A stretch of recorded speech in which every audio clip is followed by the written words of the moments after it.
Welcome in if you're new here, and welcome back if you're a repeat offender. I'm Johnny, and you're tuned to Channel 910, where today we're going to talk about the music from everyone's favorite Netflix series, Stranger Things. As of the recording of this video, the wait is almost over. The fifth and final season of Stranger Things hits Netflix later this month, November of 2025. So I thought, what better time to make a quick video to talk about the most important aspect of the series, the music. Now, this is not going to be a review of the television series. There are probably plenty of videos on YouTube, probably an overabundance of those videos where you can kind of get caught up on the series and kind of understand what it's about. This is going to focus more on the soundtracks and the music, but because of that aspect, you kind of need to know a little bit about where this series kind of comes from. And really, the big piece that you need to know about this series and the music that accompanies it is that it is almost purely based in nostalgia. The Stranger Things universe exists between the years of 1984 to 1987.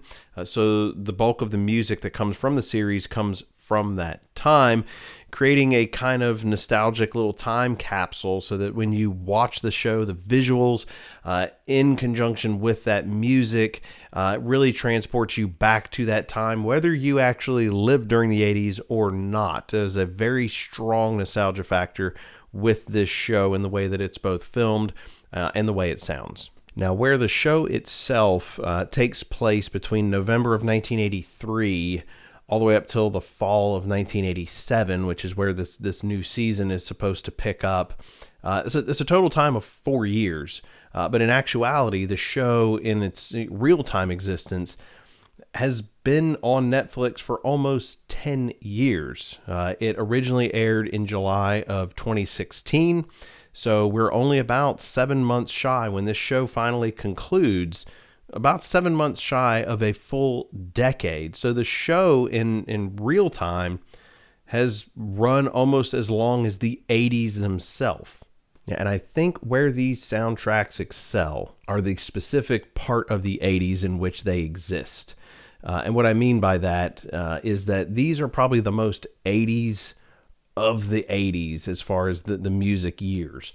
The beginning of the 80s, you had a lot of holdover from disco, whereas in the late 80s, you were starting to kind of move more towards the 90s sound with grunge and hard rock. It was becoming a lot more depressing.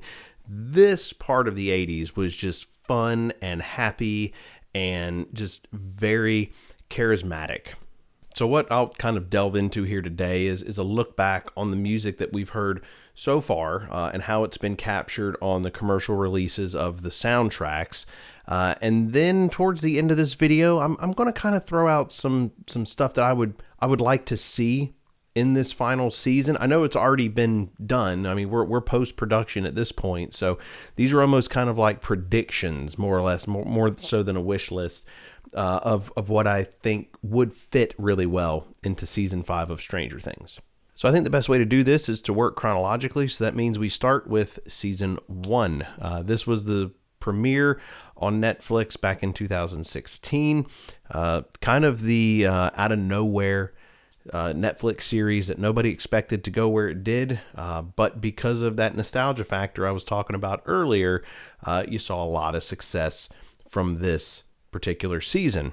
Now, like I said, we're going to focus on the music, so we're going to talk about the soundtrack. Now, the soundtrack that I have happens to actually combine season 1 and season 2. So we're going to kind of quickly with this particular soundtrack cover both of those seasons. Now, I do have to say, with packaging on this, as well as with the seasons 3 and 4 that I'm going to show here in a second, the packaging is done really well. If you like the visuals of the show, it comes with the big gatefold. You have printed inners for all of these. This one particularly looks really neat when you really get up close on it. It almost looks like they've almost made it look aged and weathered. So that's kind of a neat little aspect to it. This particular pressing, labeled as a special edition, came on this red and black marbled vinyl. really nice to look at. It's the only one of this collection that I have that is on a colored variant. So you got them kind of those neat center labels there. The other pressings I have are just black vinyl, so nothing exciting there. But this one being a 2LP special edition on red vinyl, it also came with a zoetrope slip mat. So if that's your kind of thing, this is kind of a neat little addition too. You have that little Stranger Things touch even after you take the LP off the turntable. Now, the songs on this one, I have listed out over here, so if I don't look right at you, my apologies, but I wanted to make sure that I'm looking at this list properly. And what I did is I actually arranged the songs in the order that they appear in the show, because to me, it flows a little better, and it gives an example I'm about to touch on here as well. Season 1 of the series was 8 episodes, and it was supposed to take place starting in November of 1983. So the songs that we see on season 1 are Africa from Toto, Should I Stay or Should I Go from The Clash, which was kind of the almost thematic song for that season.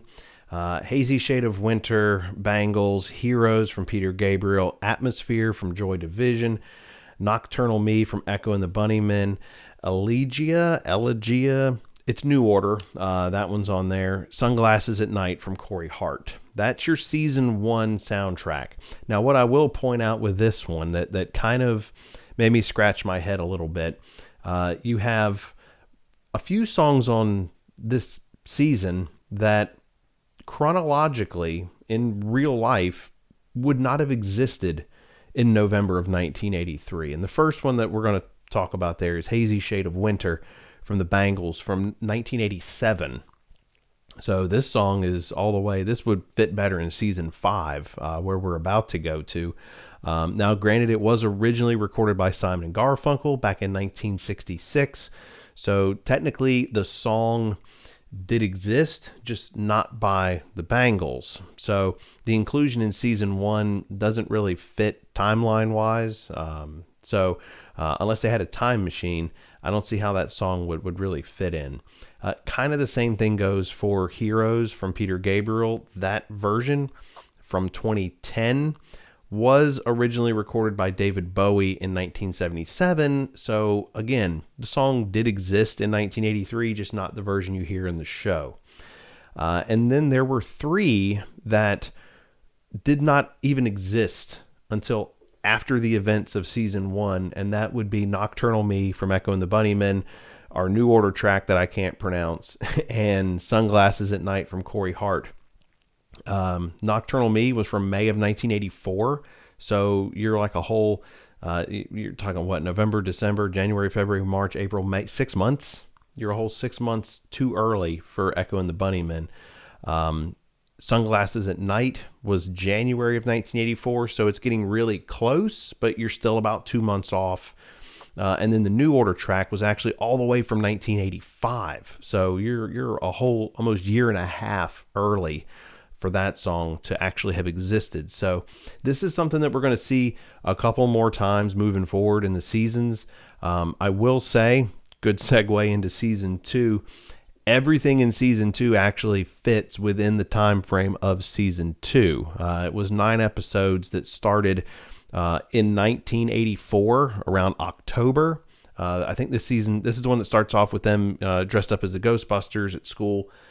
So we're talking Halloween of 1984. You have Whip It from Devo, Talking in Your Sleep from the Romantics, Rock You Like a Hurricane from Scorpions, Girls on Film, Duran Duran, The Ghost in You by Psychedelic Furs.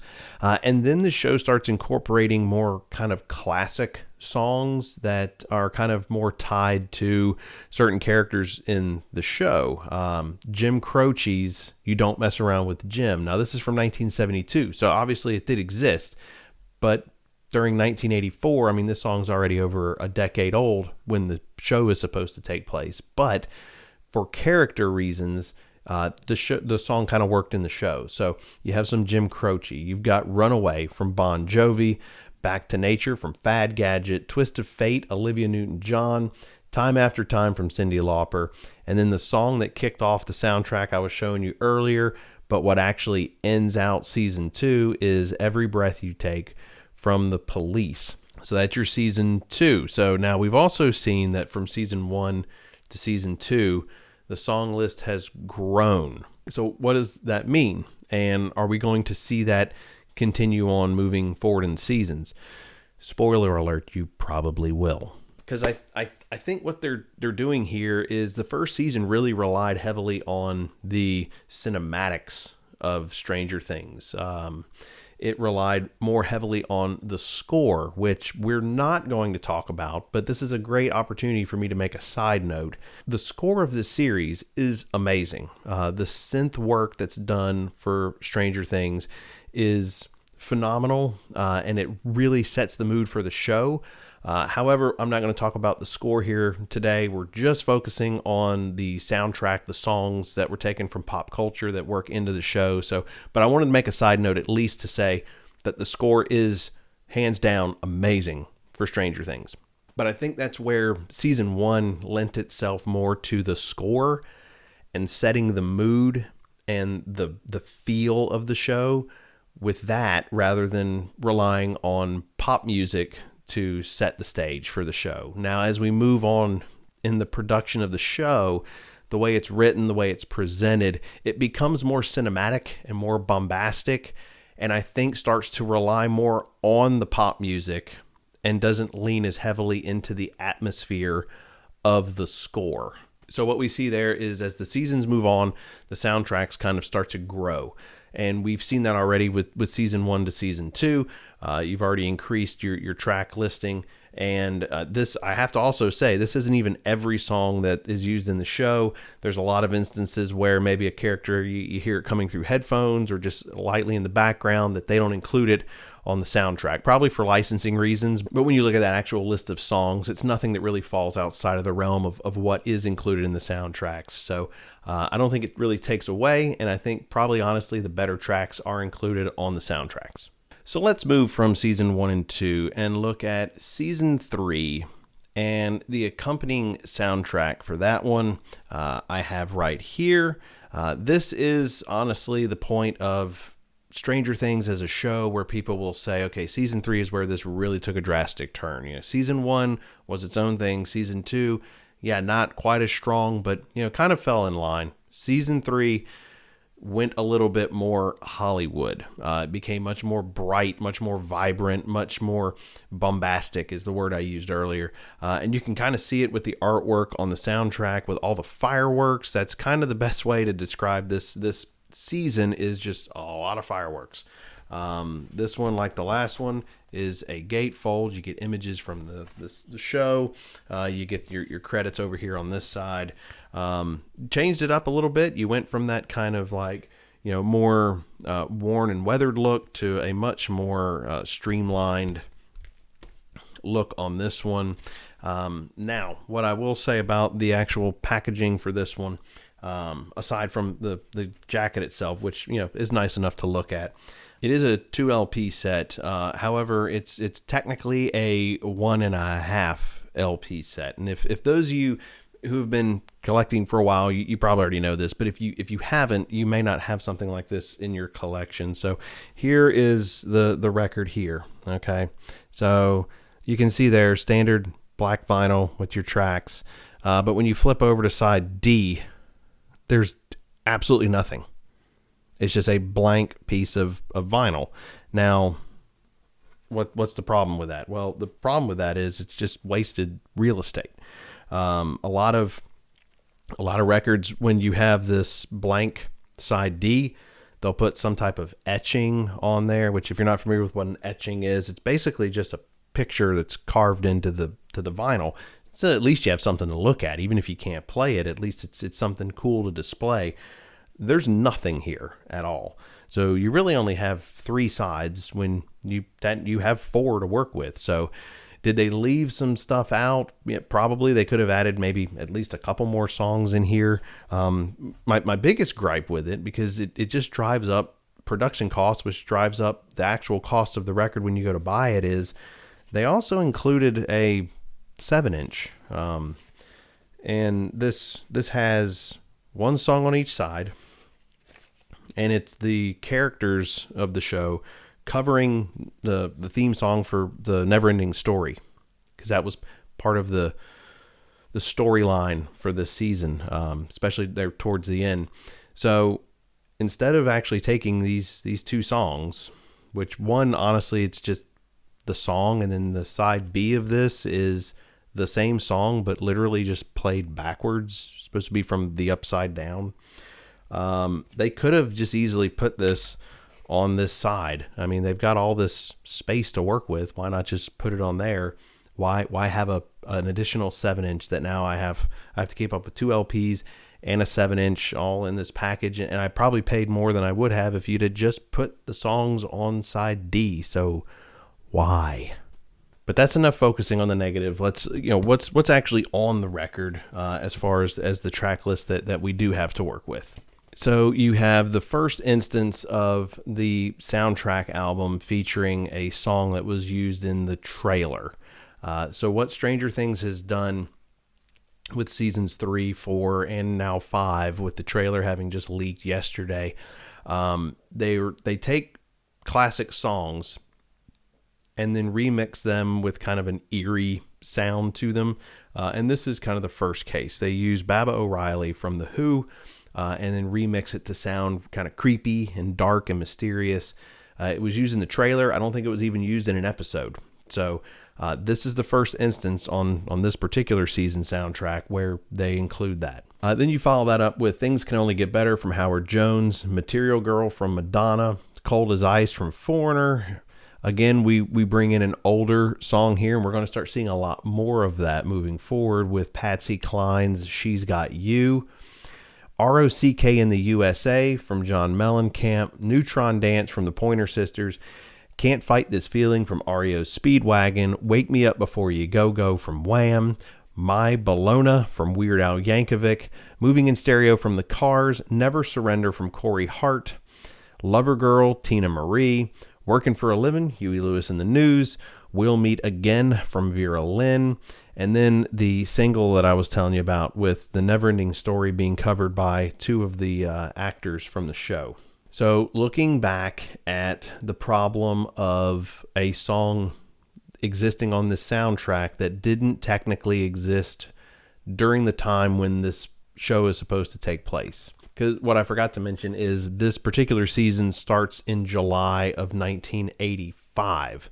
So everything that I just mentioned falls, on or before that date, except for one song.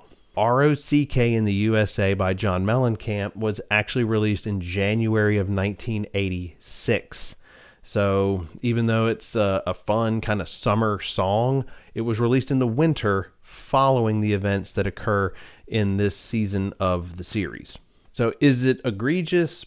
Probably not. And that's kind of probably where I need to go, because I know the comments are probably going to start, with like, it was close enough, why are you splitting hairs? And I am splitting hairs, but it's just because if I don't, what kind of video is this? But if you are like me and little things like that just kind of irk you, then I'm just pointing it out for that aspect. If that doesn't bother you and you kind of just look at it as like, all this stuff just kind of existed around the same time, then it doesn't really hurt anything. I don't know too many people that were watching Stranger Things and thinking during season 3 that's like, wait a minute, that Mellencamp song didn't exist during 1985, and they flipped their coffee table and just turned the TV off. I don't think that happened.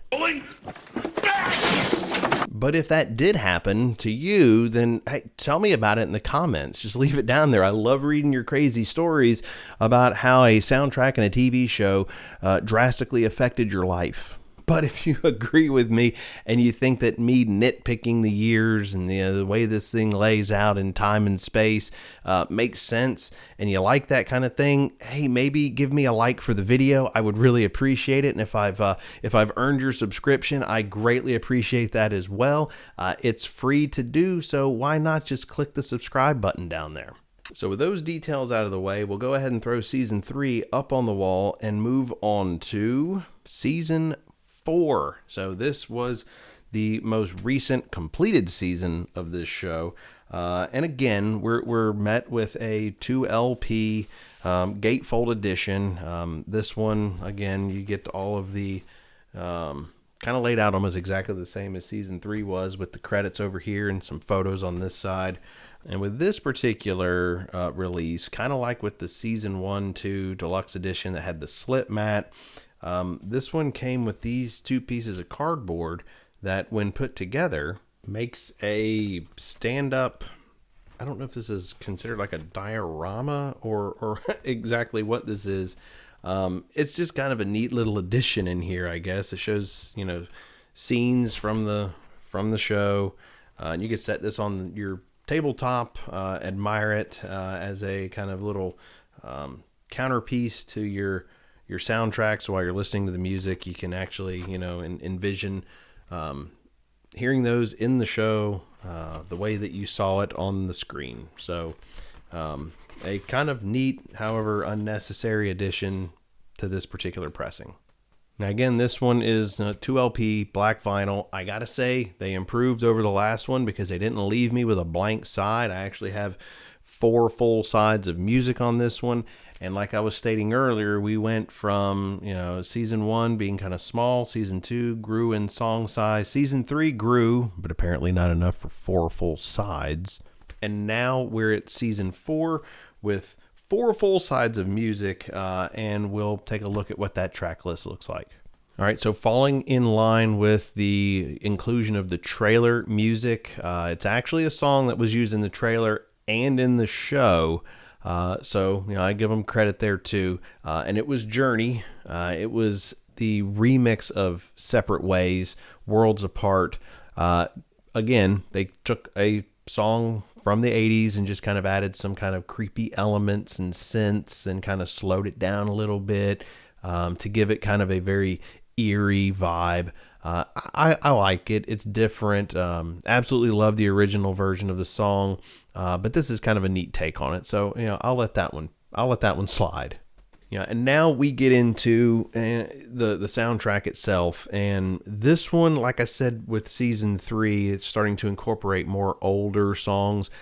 This one does that as well, and they're kind of taking a lot of steps away from what we consider to be stereotypical 80s music. With the very first song is from the Beach Boys' 1986 release, and this is California Dreaming. So could have used the Mamas and Papas version. Yeah, the Beach Boys version does sound a little bit more 80s while still holding on to the sound of a group that came up in the 60s with the Beach Boys. But this is also our first culprit of not fitting into the timeline. This season takes place in March of 1986, and California Dreamin' by the Beach Boys, their version, did not come out until September of 1986. So we're looking forward into the future a little bit with this Beach Boys track. So, but again, kind of the same thing. If you just kind of suspend disbelief and reality a little bit and just say, okay, the song is what it is. It's close enough. Then okay, we'll give it that. We move into a song from 1977, but still a fantastic song. And I think one of the forerunners for new wave, which is where the 80s kind of like thrived, and that's Talking Heads with Psycho Killer. So you go from that absolute masterpiece of a song into what a lot of people consider to be one as well, and kind of the song that, whereas with the first season where we saw The Clash, Should I Stay or Should I Go, being kind of a thematic song for the show, for the season, you didn't see that again until this point, really. And now you have the Kate Bush song that exploded when the season was released, and that's Running Up That Hill, A Deal with God. And this song was released in August of 1985.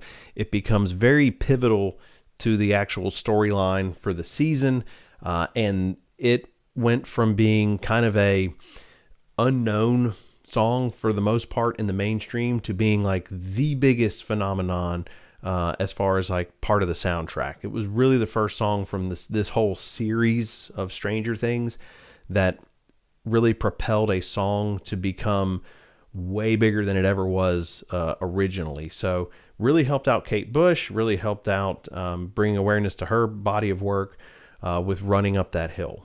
Yeah, then we move into You Spin Me Round Like a Record from Dead or Alive, to a song that honestly was very hard for me to find a whole lot of information on. Chica Mexicanita from May Arnett. Sounds like it was probably recorded in the 50s, but very odd choice to put on the soundtrack. But lo and behold, it is on this record. So it's a little May Arnett. And the next one, again, this one does not fit into the timeline, but it's not even nearly as close as the Beach Boys was. And this is also not a cover of an older song that had existed in 1986. So this song comes from February of 1989. So we're actually getting really close to the 90s, and we're well beyond the limits of where this show takes place. This is Play With Me from Extreme, and awesome song, but does not fit the timeline of the show. Am I glad it's on the soundtrack? Yeah, because I love the track. But then we turn back the clock again to 1976 with Detroit Rock City from Kiss. I Was a Teenage Werewolf from The Cramps from 1980. Pass the Dutchie from Musical Youth. That's a 1982 track. And then you go all the way back to 1963 with the Surfaris and their classic song Wipeout. So dialing it back to more of like the present day for the show that we're watching. Starpoint with Object of My Desire, followed by Falco, Rock Me Amadeus. Then you go back in time again to listen to Ricky Nelson and Travelin' Man. Back to the present with Baltimora and Tarzan Boy, a great one-hit wonder. Then you go way on back to 1950 with Ella Fitzgerald and Louis Armstrong, Dream a Little Dream of Me. Move forward a little bit, but not quite to the present day for Stranger Things. Rock and Roll Hoochie Coo from Rick Derringer. It's a 1973 track. Staying in that early 70s, you then have James Taylor with Fire and Rain. And then you're moving back to the 80s with Susie and the Banshees with Spellbound. Now the next track also hops into a time machine and moves into the future. This song actually comes from July of 1986, so it's real close to March. It's probably the closest that we've seen so far that's not in the timeline. But it was also a pivotal song to the storyline of the show for a particular character, and that's Master of Puppets from Metallica, followed by a song that really... I was trying to figure out exactly how this song kind of made it onto the soundtrack, because it's from 1995, and I can't find anything else other than just this release in 1995. So kind of probably the most out of place song, because it's not a cover of an older song, and it's not something that's even really close to this time frame. And that's When It's Cold, I'd Like to Die by Moby. Now I could have mentioned this back during season 1. It was not on that soundtrack, but it was in episode 8 of season 1. So they actually used this song twice. But this song by Moby, as far as I can tell, was first recorded in 1995 and has really no ties to the 80s at all. So, and yes, shows can do that, but it's odd that for the majority of the soundtrack, even though there are some timeline issues, they chose to pull a song in from 1995. So, but it is what it is, and it's on the soundtrack, and it's a good track. And then the album actually ends with the full version of the Journey Separate Ways remix, because that at the beginning of the album, it's just like a quick, like a minute and a half. It's what they use for the trailer. So they actually put the entire version on here, which is also a step up from season 3 with that Who track. They only used the intro. They didn't put like the full song. So you get the full thing here. Okay, so that is seasons 1 and 2, season 3, and season 4. So those are your soundtracks up to this point, and it's a lot of great music. But what can we expect from season 5? Well, so far we've only got the song from the trailer. So what I'd like to do is kind of think maybe what would I like to see in this soundtrack. And like I said earlier, I know we're already post-production. This thing is going to be, live to the world here in a couple weeks. So what's done is done, but but it's still kind of cool to speculate. So I'm going to give you my list, and this would be a great opportunity for you guys to jump down in the comments and put down there what you would like to maybe see in season 5 soundtrack for Stranger Things. So like I mentioned, the trailer has already leaked. By the time this video is published, it'll probably be widely distributed and probably on Netflix. But in that trailer that I've seen, they use the song "Who Wants to Live Forever" from Queen, and again they're giving it the creepy treatment that they gave to The Who and to Journey. So they make the song sound very ominous, very dark, very kind of scary. But that's the first song that I've heard in a official capacity being used for season 5. So what from that point would I like to see in the season on the soundtrack, as far as just songs that I think are very of that time and what actually would work with the show? Because I do watch the show and I do appreciate it as a series. And so I kind of know that there's a certain feel, a certain vibe they go for with this show. So what would actually work? And here's some of my ideas. So I mentioned earlier that the show is supposed to take place in the fall or autumn of 1987. So I'm thinking October, November again. Maybe they're going to try to keep it sort of like because this series is going to air between November up to New Year's Eve. So maybe we're going to keep it in that time frame. So what songs would kind of fit? And with this list that I've made, there is no time machine. All of these fit very nicely into this time frame. So the first song I put on the list is from Depeche Mode, February of 1986, Stripped from Black Celebration. Awesome track. You could probably pick anything from Black Celebration or even Music for the Masses because it would fall during in this time. But I chose Stripped because it's just got this feel to it that I think would work great for the show. Now, following that, I'm recommending Just Like Heaven from The Cure off the Kiss Me, Kiss Me, Kiss Me album. This is October of 87, so we are right there at the cusp of when the show is supposed to take place. So if that timeline does work out, then this song would be like a brand new song during when the show takes place. But it would fit, and it's got that great sound that kind of encompasses what was going on in 1987 with pop music and the new wave. Now, something I didn't mention earlier that these soundtracks do very well is providing a lot of variety. They don't repeat artists very often. Actually, they've only done it one time, and that artist was Corey Hart. We had Never Surrender and Sunglasses at Night that were used during different season soundtracks. So I'm thinking here at season 5, they can actually incorporate a little bit of that by bringing in 2 artists with one song. Peter Gabriel had a song from the season 1, season 2. He did a cover of David Bowie's Heroes. And then Kate Bush was also, like I said, on season 4 soundtrack with Running Up That Hill. Now, Peter Gabriel did a great song with Kate Bush off of his 1986 So album, and that's Don't Give Up. I think would be a fantastic song for Stranger Things season 5. Another one I think would work really well because of just the sound, the ominous sound that this group brings in with their kind of goth new wave sound, is Sisters of Mercy. This Corrosion, September of 87. So again, this would be a brand new song for this season when it takes place in real time. This came off of Floodlands. Fantastic song.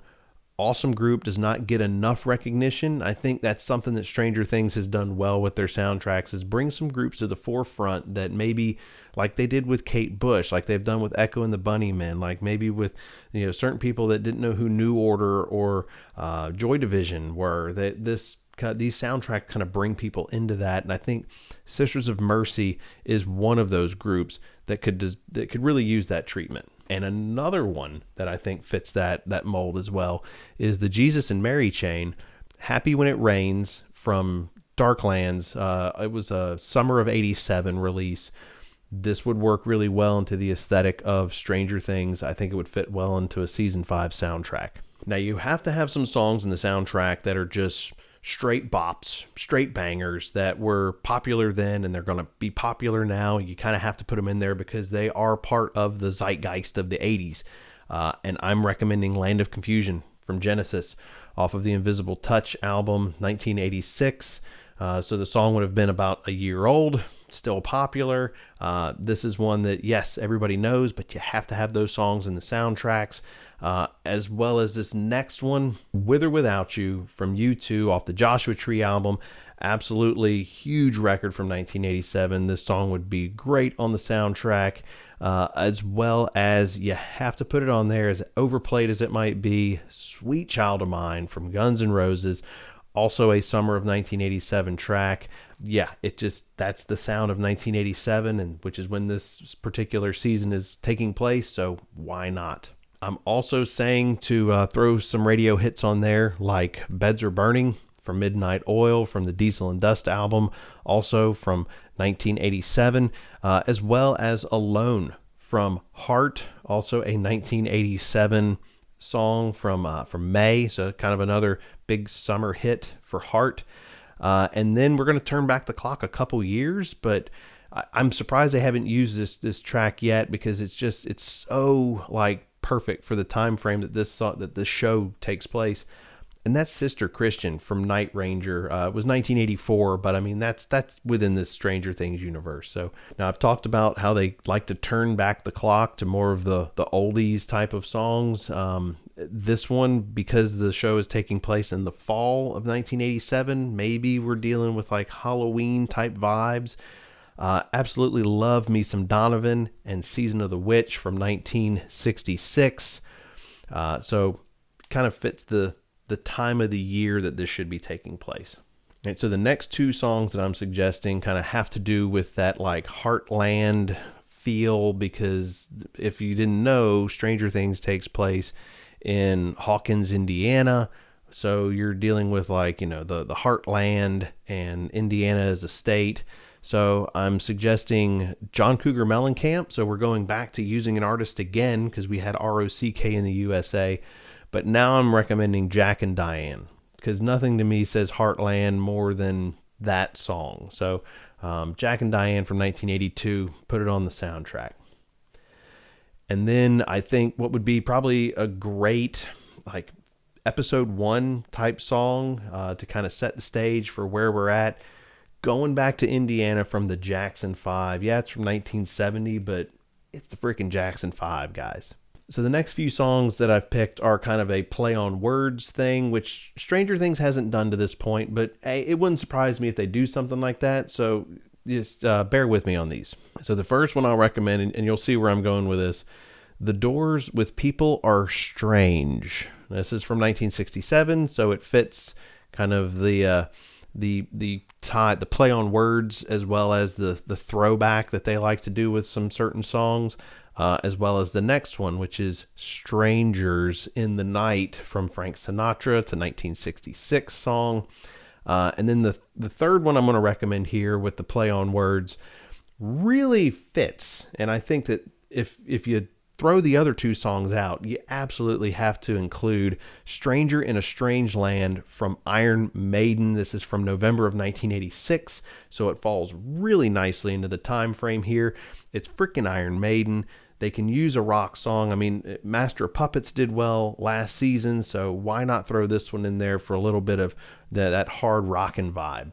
And so the last two I'm going to recommend to throw on the soundtrack are kind of you have to have the almost goofy song to throw in there.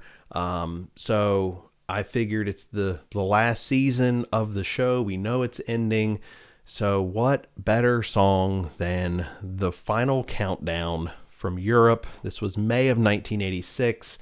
Yeah, it's cheesy, but hey, you gotta have a little bit of fun with the show. Have that balance of like, really serious kind of horror sci-fi with kind of the goofball comedy aspect, which the show has had no problem leaning into in the last couple seasons. So why not? And honestly, just because it's one of my honest to God favorite tracks, unironically, and I think that for the show to incorporate something that is legitimately from the year of 1987 and feeds into more recent pop culture, Stranger Things, it's okay. Just Rickroll us. Give us some Never Gonna Give You Up from Rick Astley. The song is a straight banger. Put it in the show. I would say, honestly, it would be a great way to kick off the season is to have a character maybe watching with MTV on the TV, and then you see the credits for Stranger Things, and then there's Rick Astley, Rickrolling everybody, and then we start the season. So I think it would be hilarious, a little tongue-in-cheek comedy from the Stranger Things writers, but we'll see if we get it or not. I have a feeling we're going to have some goofball songs in the soundtrack anyway, so why not make it this one? So that's it, guys. Those are my thoughts on the soundtracks that already exist, as well as what I would love to see for Season 5. What do you think? That's what the comment section's for. Let me know. We'll have a discussion. It should be fun, should be lighthearted. It's just a TV show, guys. They're just soundtracks. But, you know, we can dream, we can wish. Bottom line is the show's going to come out. I'm really hoping that they kind of tie in this last season and put a nice bow on the whole thing. And I know we're going to get a great soundtrack out of it because you can't go wrong with the 80s. And 87 was a hell of a year for music, so it should be good regardless. So if you enjoyed discussing the soundtracks of Stranger Things and talking about music of the 80s, then maybe give the video a like. If you're not subscribed yet, it's too easy, guys. All you got to do is just click the button and it's completely free. You can also hit the bell and get notifications anytime that I upload something new. I try to do something about every week to keep it fresh and exciting. I'm having fun doing this, and I hope you're having fun watching. But that's all that I've got for today. So until next time, take it easy, my dudes.